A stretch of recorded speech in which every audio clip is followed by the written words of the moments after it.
الحمد لله الحمد لله نحمده ونستعينه ونستغفره ونؤمن به ونتوكل عليه ونعوذ بالله من شرور أنفسنا ومن سيئات أعمالنا من يهده الله فلا مضل له ومن يضلله فلا هادي له ونشهد أن لا إله إلا الله وحده لا شريك له ونشهد أن سيدنا وسندنا وحبيب ربنا وطبيب قلوبنا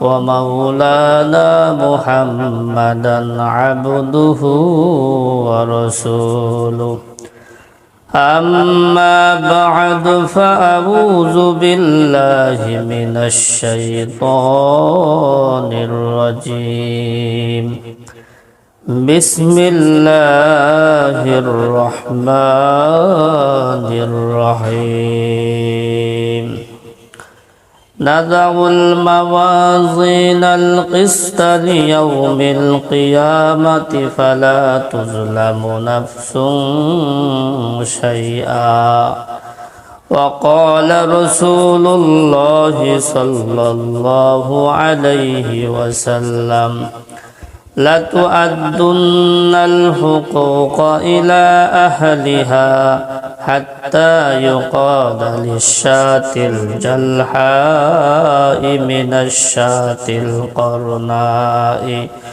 أو كما قال النبي عليه الصلاة والسلام لا مثل لمن صور مثلا ونذيرا لا مثل لمن صور مثلا ونذيرا من قال سوى ذلك قد قال محالا من قال سوى ذلك قد قال محالا لا قبل ولا بعد ولا وقت زمانا لا قبل ولا بعد ولا وقت زمانا لا مانع لا حاجب لله تعالى لا مانع لا حاجب لله تعالى الأول والآخر والظاهر حقا الأول والآخر والظاهر حقا والباطن مولاي ولا قيل وقالا والباطن مولاي ولا قيل وقالا رب أحد خالق خلق وقديمون رب أحد خالق خلق وقديمون ذاتا وصفاتا فله العز كمالا ذاتا وصفاتا فله العز كمالا حي ومريد وسميع وبصيرون حي ومريد وسميع وبصيرون والقادر قيوم هو الله تعالى والقادر قيوم هو الله تعالى نبي بولن قال النبي صلى الله عليه وسلم قال النبي صلى الله عليه وسلم أنا سيد الناس يوم القيامة وهل تدرون يجمع الله يوم القيامة الأولين والآخرين في صعيد واحد নবীজি সাল্লাল্লাহু আলাইহি ওয়াসাল্লাম বলেন কিয়ামতের দিন হাসরের ময়দানে আমি সকল মানুষের সরদার হব তোমরা কি জানো আল্লাহ পাক রব্বুল আলামিন পূর্বাপর সকল মানুষকে একই মাটিতে একত্রিত করবেন। হাসরের ময়দানটা খুব কঠিন হবে। মানুষগুলো এক পর্যায়ে পেরেশান হয়ে হতাশ হয়ে মানুষগুলো বাবা আদম আলাইহিস সালাতু ওয়াস সালামের কাছে যাবেন। আদম আলাইহিস সালাতু ওয়াস সালামের কাছে গিয়ে বলবেন, হে বাবা আদম, আপনি হলেন সর্বপ্রথম নবী, আপনি হলেন সর্বপ্রথম মানুষ। আমরা কোন অবস্থায় আছি আপনি দেখছেন না? আপনি আল্লাহ পাক রব্বুল আলামিনের কাছে আমাদের জন্য সুপারিশ করুন। আদম আলাইহিস সালাতু ওয়াস সালাম বলবেন, আজকে আল্লাহ তাআলা এত রাগান্বিত, এত ক্রোধান্বিত হয়েছেন যে ইতিপূর্বে কখনো এত রাগান্বিত হন নাই, ভবিষ্যতেও আর এত রাগান্বিত হবে না। তাছাড়া আল্লাহ পাক আমাকে ফল খেতে নিষেধ করেছিল, আমি ফল খেয়ে ফিরেছিলাম, অতএব আমি সুপারিশ করতে পারবো না, আমি নিজেকে নিয়ে ব্যস্ত রয়েছি। তোমরা যাও যাও হযরতে নূহ আলাইহিস সালাতু ওয়াস সালামের কাছে যাও। মানুষগুলো ছুটে নূহ আলাইহিস সালাতু ওয়াস সালামের কাছে যাবে। নূহ আলাইহিস সালাতু ওয়াস সালামের কাছে গিয়ে আল্লাহ তাআলার কাছে সুপারিশ করার জন্য বললে নূহ আলাইহিস সালাতু ওয়াস সালাম বলবেন, আজকে আল্লাহ পাক রব্বুল আলামিন এত রাগান্বিত, এত ক্রোধান্বিত হয়েছেন, ইতিপূর্বে কখনো এত রাগান্বিত হন নাই, ভবিষ্যতে কোনোদিন এত রাগান্বিত হবে না। তাছাড়া আমাকে আল্লাহ পাক রব্বুল আলামিন দুনিয়াতে নবী হিসাবে পাঠিয়েছিলেন মানুষদেরকে হেদায়েতের দাওয়াত দেওয়ার জন্য। আমি মানুষের জন্য বদদোয়া করে তাদের ধ্বংস ডেকে এনেছিলাম, সেই জবাবদিহিতার ভয় আমি করতেছি। তোমরা যাও যাও হযরতে ইব্রাহিম আলাইহিস সালাতু ওয়াস সালামের কাছে যাও। মানুষগুলো ইব্রাহিম আলাইহিস সালাতু ওয়াস সালামের কাছে যাবেন, গিয়ে বলবেন, হে ইব্রাহিম আলাইহিস সালাতু ওয়াস সালাম, আল্লাহ তাআলা আপনাকে খলিল উপাধি দিয়েছিলেন, আল্লাহ তাআলা আপনাকে বন্ধু বানিয়ে নিয়েছিলেন, আজকে আপনি আমাদের জন্য সুপারিশ করুন। ইব্রাহিম আলাইহিস সালাতু ওয়াস সালাম বলবেন, আজকে আল্লাহ পাক রব্বুল আলামিন এত রাগান্বিত, এত ক্রোধান্বিত হয়েছেন, ইতিপূর্বে আর কখনো এত রাগান্বিত হন নাই, ভবিষ্যতেও কখনো এত রাগান্বিত হবেন না। তাছাড়া আমি এমন তিনটি কথা বলেছিলাম যে কথাগুলো বাহ্যিক দৃষ্টিকোণ থেকে মিথ্যা, কিন্তু ব্যাখ্যা সাপেক্ষে যে এই কথাগুলো মিথ্যা নয়, আমি সেই জবাবদিহিতার ভয় করতেছি না। তোমরা যাও যাও হযরতে মূসা আলাইহিস সালাতু ওয়াস সালামের কাছে যাও। মানুষগুলো সকলে মূসা আলাইহিস সালাতু ওয়াস সালামের কাছে গিয়ে বলবে, হে নবী মূসা, আল্লাহ পাক রব্বুল আলামিন আপনাকে এমন মর্যাদা দান করেছিলেন যে দুনিয়াতে একমাত্র সরাসরি আপনি আল্লাহ তাআলার সাথে কথা বলেছিলেন, আজকে আমাদের জন্য সুপারিশ করুন। মূসা আলাইহিস সালাতু ওয়াস সালাম বলবেন, আজকে আল্লাহ পাক রব্বুল আলামিন এত রাগান্বিত, এত ক্রোধান্বিত হয়েছেন যে ইতিপূর্বে কখনো এত রাগান্বিত হন নাই, ভবিষ্যতেও হবে না। তাছাড়া আমি একজন কিপ্তিকে এক থাপ্পড় দিয়ে মেরে ফেলেছিলাম, সেই জবাবদিহিতার ভয় আমি করতেছি। তোমরা যাও যাও হযরতে ঈসা আলাইহিস সালাতু ওয়াস সালামের কাছে যাও। মানুষগুলো ছুটে ঈসা আলাইহিস সালাতু ওয়াস সালামের কাছে যাবে। ঈসা আলাইহিস সালাতু ওয়াস সালাম বলবেন, আজকে আল্লাহ পাক রব্বুল আলামিন এত রাগান্বিত, এত ক্রোধান্বিত হয়েছেন, ইতিপূর্বে কখনো এত রাগান্বিত হন নাই, ভবিষ্যতে এত রাগান্বিত হবে না। তাছাড়া মানুষেরা আমাকে মিথ্যা অপবাদ দিয়েছে, মানুষেরা আমাকে আল্লাহ তাআলার পুত্র বলেছে, আমার মাকে মানুষেরা আল্লাহ তাআলার স্ত্রী বলেছে। এই মিথ্যার তহমতের জবাবদিহিতার ভয় আমি করতেছি, আমি পারবো না সুপারিশ করতে। তোমরা যাও যাও সরকারে দো আলম মুহাম্মদুর রাসূলুল্লাহ সাল্লাল্লাহু আলাইহি ওয়াসাল্লামের কাছে যাও। মানুষগুলো ছুটে নবী সাল্লাল্লাহু আলাইহি ওয়াসাল্লামের কাছে যাবেন, ইয়া রাসূলুল্লাহ, ইয়া হাবিবাল্লাহ, আজকে আপনি আমাদের জন্য সুপারিশ করতে পারবেন, কারণ আপনার আগে পরে সব মার্জনা আল্লাহ পাক রব্বুল আলামিন ক্ষমা করে দিয়েছেন। আজকে আপনি আমাদের জন্য সুপারিশ করুন। নবী সাল্লাল্লাহু আলাইহি ওয়াসাল্লাম তাদেরকে তাড়ায় দিবেন না, নবীজি তাদেরকে সান্ত্বনা দিবেন, আজকে আমি তোমাদের জন্য সুপারিশ করব। নবী সাল্লাল্লাহু আলাইহি ওয়াসাল্লাম আল্লাহ পাক রব্বুল আলামিনের আরশের নিচে গিয়ে সিজদায় পড়ে যাবেন। আল্লাহ পাক রব্বুল আলামিন নবীর উপর ইলহাম বর্ষণ করবেন। নবীজি সাল্লাল্লাহু আলাইহি ওয়াসাল্লাম আল্লাহ পাকের এমন প্রশংসা করবেন, এমন গুণাগুণ বর্ণনা করবেন যা ইতিপূর্বে আর কেউ করতে পারে নাই। এরপর আল্লাহ পাক রব্বুল আলামিন সরকারে দো আলমকে বলবেন, বন্ধু হয়ে আপনি সিজদা থেকে মাথা উঠান, আজকে আপনি যা বলবেন শুনবো, আপনি যা সুপারিশ করবেন কবুল করব। নবীজি সাল্লাল্লাহু আলাইহি ওয়াসাল্লাম সুপারিশ করবেন। নবীজি আমাদের প্রতি কতটা মহব্বত রেখেছেন, কতটা ভালোবেসেছেন, উম্মতের দরদ তার কতটা ছিল। সরকারে দো আলম বলেন, ক্বালান নবী সাল্লাল্লাহু আলাইহি ওয়াসাল্লাম, ক্বালান নবী সাল্লাল্লাহু আলাইহি ওয়াসাল্লাম, লিকুল্লি নাবিয়্যিন দাওয়াতুন মুস্তাজাবাতুন ফাতাআজ্জালা কুল্লু নাবিয়্যিন দাওয়াতাহু ওয়া ইন্নী ইখতাবাতু দাওয়াতি শাফাআতান লিউম্মতি ইয়াউমাল কিয়ামা। সরকারে দো আলম বলেন, প্রত্যেকটা নবীর একটা এমন দোয়া রয়েছে যেই দোয়াটা আল্লাহ পাক রব্বুল আলামিন কবুল করেন। সকল নবীরাই তাদের সেই দোয়াটা দ্রুতই চেয়ে নিয়েছে। আমি আমার সেই দোয়াটা আমার উম্মতের শাফাআতের জন্য রেখে দিয়েছি। নবীজি সাল্লাল্লাহু আলাইহি ওয়াসাল্লাম সেই দোয়াটা রেখে দিয়েছেন উম্মতের শাফাআতের জন্য।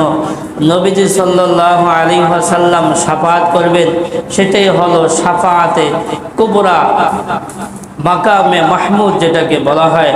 এই মর্যাদা একমাত্র নবীজিকে আল্লাহ পাক দিয়েছেন তার তাহাজ্জুদের বদৌলতে। আল্লাহ পাক বলে, ওয়া মিনাল লাইলি ফাতাহাজ্জাত বিহি নাফিলাতাল লাকা আসা আইয়াবআসাকা মাকামাম মাহমুদা। এই মাকামে মাহমুদ একমাত্র নবীদের বৈশিষ্ট্য, নবীজিকে আল্লাহ পাক এটা দান করেছেন। মুহতারাম হাজিরিন, নবীজি সাল্লাল্লাহু আলাইহি ওয়াসাল্লাম উম্মতের জন্য সুপারিশ করবেন। কাজী ইয়াস রাহমাতুল্লাহি আলাইহি বলেন, আমাদের নবীজি সাল্লাল্লাহু আলাইহি ওয়াসাল্লাম 5 প্রকারের সুপারিশ করবেন। এক নম্বর প্রকার হইল, এক প্রকারের সুপারিশ করবেন তিনি শর্তহীন, ব্যাপক এবং শর্তহীন সুপারিশ করবেন। 2 নম্বর প্রকার হইল, একদল জান্নাতীদেরকে বিনা হিসাবে জান্নাতে প্রবেশ করানোর জন্য সুপারিশ করবেন। 3 নম্বর প্রকার হইল, এমন একদল উম্মতের জন্য সুপারিশ করবেন যাদের জন্য জাহান্নামটা ওয়াজিব হয়ে গেছে, নবীজি সুপারিশ করে জান্নাতে ঢুকাইয়া দিবেন। 4 নম্বর, জান্নাতীদেরকে জান্নাতের মর্যাদা আরো বুলন্দ করার জন্য নবীজি সাল্লাল্লাহু আলাইহি ওয়াসাল্লাম সুপারিশ করবেন। 5 নম্বর, নবীজি সাল্লাল্লাহু আলাইহি ওয়াসাল্লাম তার চাচা আবু তালেবের জন্য সুপারিশ করবেন। নবীজি সাল্লাল্লাহু আলাইহি ওয়াসাল্লাম বলেন, লাআল্লাহু তানফাউহু শাফাআতি ইয়াউমাল কিয়ামাতি ফায়ুজআলু ফি দাহদাহিম মিন নারি ইয়াবলুগু কাবাইহি ইয়াগলি মিনহু দিমাগুহু। নবীজি সাল্লাল্লাহু আলাইহি ওয়াসাল্লাম বলেন, কিয়ামতের দিন আমার চাচা আবু তালেবের জন্য সুপারিশ করব। সুপারিশ করার কারণে আল্লাহ পাক তার শাস্তিটা একটু কমায় দেবে। সেটা কি বলে, তার এই 2 পা টাকনো পর্যন্ত জাহান্নামের আগুনের মধ্যে থাকবে, বাকি অংশ জাহান্নামের মধ্যে থাকবে না। 2 পা শুধু টাকনো পর্যন্ত জাহান্নামের আগুনের মধ্যে থাকবে। এর তাপটা কত হবে? আল্লাহর হাবিব বলেন, ইয়াগলিগু মিনহু দিমাগুহু। 2 পা জাহান্নামের টাকনো, 2 পায়ের টাকনো পর্যন্ত জাহান্নামে থাকার কারণে তার মাথার মগজগুলো টকবক টকবক করবে। আর যার পুরা শরীর দেহ জাহান্নামের আগুনের মধ্যে থাকবে, তার কি অবস্থা হবে? মুহতারাম হাজিরিন, নবীজি সাল্লাল্লাহু আলাইহি ওয়াসাল্লাম সুপারিশ করবেন। বুখারী শরীফের riwayat হযরত আবু হুরায়রা রাদিয়াল্লাহু তাআলা আনহু বলেন, ইয়া রাসূলুল্লাহ, ইয়া হাবিবাল্লাহ, আপনার সুপারিশের দ্বারা কে কোন ব্যক্তি ধন্য হবে, কারা আপনার সুপারিশের সৌভাগ্য অর্জন করবে? আল্লাহর হাবিব সরকারে দো আলম বলেন, আবু হুরায়রা, এই বিষয়টা তোমার আগে কেউ জিজ্ঞাসা করবে না, সেটা আমি বুঝতে পেরেছি, কারণ এই বিষয়ে জানার প্রতি তোমার মধ্যে আমি যেই কৌতূহল দেখতে পেয়েছি, কৌতূহল জানার প্রতি আগ্রহ দেখতে পেয়েছি। আল্লাহর হাবিব সরকারে দো আলম বলেন, তাহলে শোনো, আসআদুন নাসি বিশাফাআতি ইয়াউমাল কিয়ামাতি মান ক্বালা লা ইলাহা ইল্লাল্লাহ খালিসান মিন কলবিহি আও নাফসিহি। আবু হুরায়রা, আমার সুপারিশ দ্বারা ওই ব্যক্তি ধন্য হবে যেই ব্যক্তি মন থেকে, দিল থেকে বলেছে লা ইলাহা ইল্লাল্লাহু মুহাম্মাদুর রাসূলুল্লাহ। তারাই সুপারিশে ধন্য হবে। নবীদের সুপারিশের মাধ্যমে তারাই ধন্য হবে যারা মন থেকে, দিল থেকে বলেছে লা ইলাহা ইল্লাল্লাহ মুহাম্মাদুর রাসূলুল্লাহ সাল্লাল্লাহু আলাইহি ওয়াসাল্লাম। এই জন্য আমরা দিল থেকে বলবো। এটা কি বলবো? দিল থেকে বলবো। শাফাআতের পর্ব শেষ। মুহতারাম হাজিরিন, হাসরের ময়দানটা খুব কঠিন একটা ময়দান হবে। হযরতে আয়েশা সিদ্দিকা রাদিয়াল্লাহু তাআলা আনহা একদিন ক্রন্দন করতেছেন। আল্লাহর হাবিব সরকারে দো আলম বলেন, হে আয়েশা, তুমি কেন কাঁদতেছো? আয়েশা রাদিয়াল্লাহু তাআলা আনহা বলেন, জাহান্নামের ভয়ে আমি কাঁদতেছি। এরপর আয়েশা রাদিয়াল্লাহু তাআলা আনহা বলেন, ইয়া রাসূলুল্লাহ, ইয়া হাবিবাল্লাহ, হাসরের কঠিন ময়দানে আপনারা কি আমাদেরকে ভুলে যাবেন?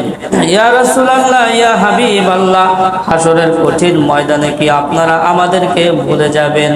আল্লাহর হাবিব সরকারে দো আলম বলেন, হে আয়েশা, তিনটা জায়গা এমন আছে যে তিনটা জায়গায় কেউ কাউকে মনে রাখবে না, এমনকি আমি নবীও কাউকে মনে রাখবো না।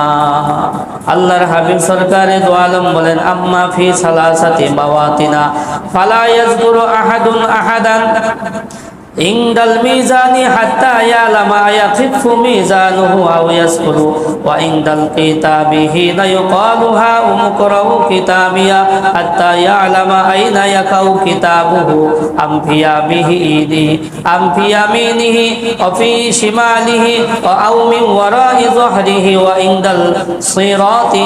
আল্লাহর হাবিব সরকারে দো আলম বলেন, তিনটা স্থান এমন রয়েছে যে তিনটা স্থানে কেউ কাউকে স্মরণ করবে না, মনে রাখতে পারবে না, এমনকি আমি নবীও কাউকে মনে রাখবো না, চিনবো না।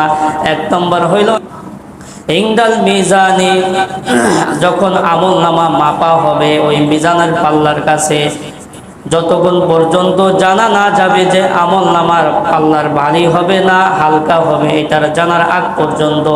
দুই নম্বর, আল্লাহ পাক রব্বুল আলামিন যখন আমল নামা প্রদান করবেন এবং বলবেন, হা উমকরাউ কিতাবিয়া, তোমরা তোমাদের আমল নামাগুলো পড়ো, এরপরে এটা জানার আগ পর্যন্ত যে আমল নামা ডান হাতে দেবে না বাম হাতে, না পিঠের পিছন দিক থেকে দেওয়া হবে।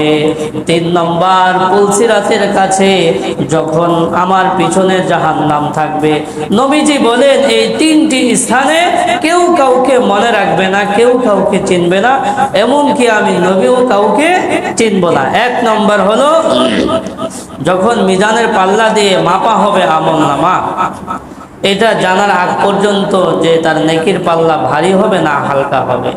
যখন আমলনামা হাতে প্রদান করা হবে, এটা জানার আগ পর্যন্ত যে আমলনামা ডান হাতে দেওয়া হবে না বাম হাতে, না পিঠের পিছন দিক থেকে দেওয়া হবে। তিন নম্বর, পুলসিরাতের নিকট যখন নবীজির পিছনে থাকবে জাহান্নাম, নবীজি বলেন এই তিনটা জায়গায় কেউ কাউকে স্মরণ করবে না। আয়েশা, আমি নবীও এই তিনটা জায়গায় কাউকে চিনব না। মুহতারাম হাজিরিন, কিয়ামতের দিন হবে, হাসরের ময়দানটা হবে ইনসাফ এবং বদলা নেওয়ার দিন। আল্লাহর হাবিব সরকারে দো আলম বলেন, ক্বালান নাবিয়্যু সাল্লাল্লাহু আলাইহি ওয়াসাল্লাম, ক্বালান নাবিয়্যু সাল্লাল্লাহু আলাইহি ওয়াসাল্লাম, লা তুআদ্দুন্নাল হুকুকা ইলা আহলিহা হাত্তা ইউকাদা লিশ-শাতিল জালহাই মিনাশ-শাতিল করনাই। আল্লাহর হাবিব সরকারে দো আলম বলেন, হাসরের ময়দানে কিয়ামতের দিন মানুষের অধিকারকে ফিরিয়ে দেওয়া হবে, হকদারের হককে ফিরিয়ে দেওয়া হবে। এমনকি একটা শিংওয়ালা প্রাণী যদি একটা শিংবিহীন প্রাণীর ওপর গুঁতা মারে জুলুম করে থাকে, আল্লাহ পাক প্রতিশোধ নেওয়ার সুযোগ করে দিবেন। হাসরের ময়দানটা হবে বদলা নেওয়ার দিন, বদলা নেওয়ার দিন। এই জন্য আমরা যদি কারো উপর জুলুম করে থাকি, কারো হক নষ্ট করে থাকি, কাউকে প্রহার করে থাকি, কারো রক্তপাত ঘটায় থাকি, কাউকে বাজে কথা বলে থাকি, কারো চরিত্রের ব্যাপারে অপবাদ দিয়ে থাকি, তাহলে আমরা তার থেকে লেনদেন এগুলো সাফ করে নেব। কারণ হাসরের ময়দানে বদলা আমাকে দিতেই হবে। বদলা কই থেকে পাবো? নেকি গুলা দিতে হবে। কি করতে হবে? নেকি দিয়া যদি শোধ না হয়, উল্টা গুনাহ নিতে হবে, গুনাহ নিতে হবে। আল্লাহর হাবিব সরকারে দো আলম বলেন, ক্বালান নবিয়্যু সাল্লাল্লাহু আলাইহি ওয়াসাল্লাম, ক্বালান নবিয়্যু সাল্লাল্লাহু আলাইহি ওয়াসাল্লাম, আতাদরুনা মানিল মুফলিস? قالوا المفلس فينا من لا درهم له ولا متاع فقال إن المفلس من أمتي يأتي يوم القيامة بصلاة وصيام وزكاة ويأتي قد شتم هذا وأكل مال هذا وسفك هذا وضرب هذا فيعطى هذا من حسناته وهذا من حسناته فإن فنيت حسناته قبل أن تقضى ما عليه أخذ من خطاياه ফাতুরিহাত আলাইহি সুম্মা তুরিহা ফিন্নার। আল্লাহর হাবিব সরকারে দো আলম বলেন, ও আমার সাহাবায়ে কেরাম, তোমাদের মধ্যে আমাদের মধ্যে সবচেয়ে নিঃস্ব কারা? আল্লাহর হাবিবের সাহাবায়ে কেরাম বলে, ইয়া রাসূলুল্লাহ, ইয়া হাবিবাল্লাহ, আমাদের মধ্যে সবচেয়ে বড় নিঃস্ব হলো ওই ব্যক্তি যার টাকা পয়সা নাই, যার দিনার দিরহাম নাই।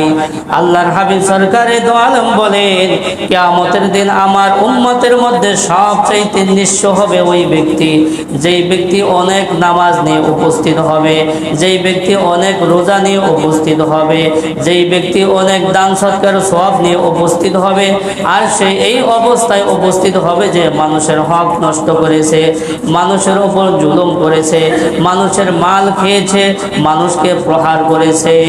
একজনকে নেকি দিবে, আরেকজনকে নেকি দিবে, এভাবে নেকি দিতে দিতে নেকিগুলো সব শেষ হয়ে যাবে। এরপরে উল্টা তার গুনাহগুলো তার উপর দিয়া দিবে। নেকি শেষ, তারপরও ঋণ পরিশোধ হয় নাই, তার গুনাহগুলো দিয়ে দেবে। ফাতুরিহাত আলাইহি সুম্মা তুরিহা ফিন্নার, এরপর তারকে জাহান্নামের মধ্যে নিক্ষেপ করা হবে। এই ব্যক্তি হবে সবচাইতে বড় নিঃস্ব। অনেক নামাজ, রোজা, হজ, যাকাতের সব নিয়ে গেছে, কিন্তু মানুষের উপর জুলুম করেছে, মানুষের হক নষ্ট করেছে, মানুষকে প্রহার করেছে। তখন এর বদলা দিতে দিতে, বদলা দেবে কিভাবে? নেকি দিতে হবে, নেকি দিতে দিতে নেকি সব শেষ হয়ে যাবে, তাও ঋণ পরিশোধ হবে না। আল্লাহ পাক বলবে, তাহলে তার গুনাহগুলো তুমি নাও। নেকি তো সব শেষ, উল্টা গুনাহ পাইলো, তাইলে নেকি আছে কোনো? জান্নাতে কিভাবে যাবে? জাহান্নামের মধ্যে যাইতে হবে। মুহতারাম হাজিরিন, এই জন্য ওমর রাদিয়াল্লাহু তাআলা আনহু বলেন, হাসিবু আনফুসাকুম ক্বাবলা আন তুহাসাবু ওয়াজিনুহা ক্বাবলা আন তুওয়াজানু। আল্লাহর হাবিবের সাহাবী ওমর রাদিয়াল্লাহু তাআলা আনহু বলেন, তোমরা তোমাদের হিসাব নেওয়ার পূর্বে নিজেদের হিসাব নিজেরা আগে নাও।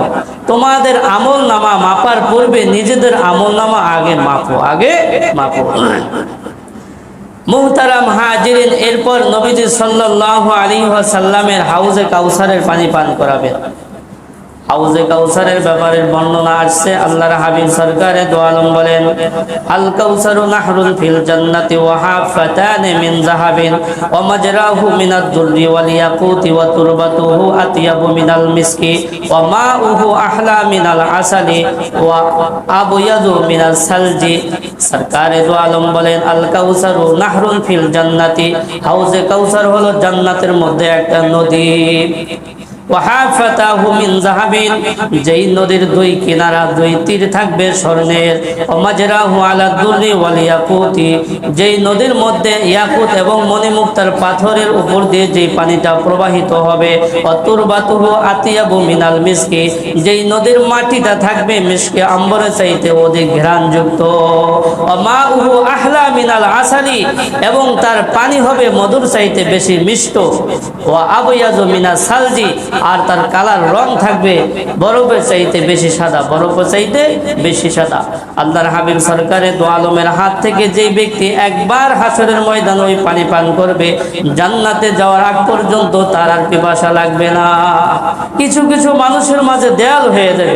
আল্লাহর হাবিব বলবে, দেয়াল হলো কেন? তাকে বলা হবে, আপনার ইন্তেকালের পরে এরা আপনার দিনকে পরিবর্তন করে ফেলেছে, মুরতাদ হয়ে গেছে, আপনার বিধান মানে নাই। আল্লাহর হাবিব তখন বলবেন সুহকান সুহকান, দূর হও দূর হও। তো যখন হাউজে কাউসারের পানি পান করানো হবে, এরপরে দাব হইল আমলনামা মাপা হবে, আমলনামা মাপা হবে। আল্লাহ পাক রব্বুল আলামিন আমলনামা না মাইপাও কি জান্নাত জাহান্নামের ফায়সালা করতে পারে। তারপরও কেন মাপেন? বলে বান্দারা যাতে করে স্বচক্ষে তাদের আমলনামা দেখে যে কে কেমন করছে, আল্লাহ তাআলার বিরুদ্ধে যাতে কোনো রকম অভিযোগ না থাকে, কোনো রকম অভিযোগ না থাকে। আল্লাহ পাক রব্বুল আলামিন আমলনামা মাপেন। আল্লাহ পাক বলেন ওয়ানাজাউল মাওয়াজিনাল কিসত লিয়াউমিল কিয়ামাতি ফালা তুজলামু নাফসুন শাইআ। আল্লাহ পাক বলেন আমি ন্যায় বিচারের মানদণ্ড স্থাপন করব, কারো উপর জুলুম করা হবে না। ফা আম্মা মান সাকুলাত মাওয়াজিনুহু ফাহুয়া ফি ঈশাতির রাদিয়াহ ওয়া আম্মা মান খাফফাত মাওয়াজিনুহু ফা উম্মুহু হাওিয়া। আল্লাহ পাক রব্বুল আলামিন বলেন যার মিজানের পাল্লা নেকির পাল্লা ভারী হবে সে সুখ স্বাচ্ছন্দ্যে থাকবে, আর যার নেকির পাল্লা হালকা হয়ে যাবে সে হাওিয়া নামক জাহান্নামের মধ্যে চলে যাবে। আমলনামা মাপার পরের ধাপ হইল পুলসিরাত।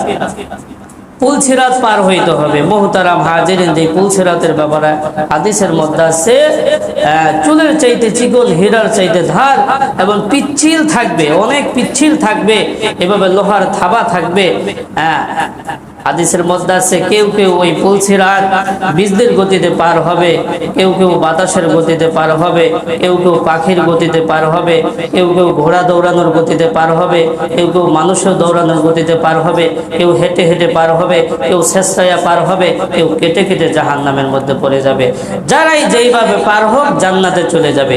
পুলসিরাত পার হইতে পারলেই জান্নাত, পুলসিরাত পার হইতে পারলেই কি জান্নাত। বাকি যার যার আমল অনুযায়ী জান্নাতের মধ্যে আল্লাহ পাক স্থান দেবেন। ছিলাম জান্নাতের মধ্যে 100টা স্তর থাকবে। কয়টা স্তর? 100টা স্তর থাকবে। যার যার আমল অনুযায়ী আল্লাহ পাক জান্নাত দিবেন। সবাই একরকম জান্নাত দিল তার ইনসাফ হবে না, ইনসাফ হবে না। আমি 4 রাকাত নামাজ পড়লাম, সবাই 4 রাকাত নামাজ পড়লাম, 4 রাকাত নামাজ এর মধ্যে সবার মনোযোগ কি একরকম আছে? সবার একরকম নাই। তাইলে সকলকে যদি একরকম জান্নাত দেওয়া হয় তাহলে ইনসাফ হবে না। মুহতারাম হাজিরিন, জান্নাতে যেতে হলে আমাদেরকে নেক আমল করতে হবে, নেক আমল করতে হবে। সাথে সাথে বান্দার হক এটা পাক সাফ করতে হবে। বান্দার হক কি পাক সাফ করতে হবে। না হলে আমি যতই নেক আমল করি, যতই নেক আমল করি, বান্দার হক যদি মুআমালা সাফ না করি, আমার এই নেকিগুলি তাকে দিয়ে দিতে হবে, তাকে দিয়ে দিতে হবে। আমি নিঃস্ব হয়ে যাব। অনেক নামাজের সব নিয়েও আমি জান্নাতে যেতে পারবো না। আল্লাহ পাক রব্বুল আলামিন আমাদেরকে তৌফিক দান করুন।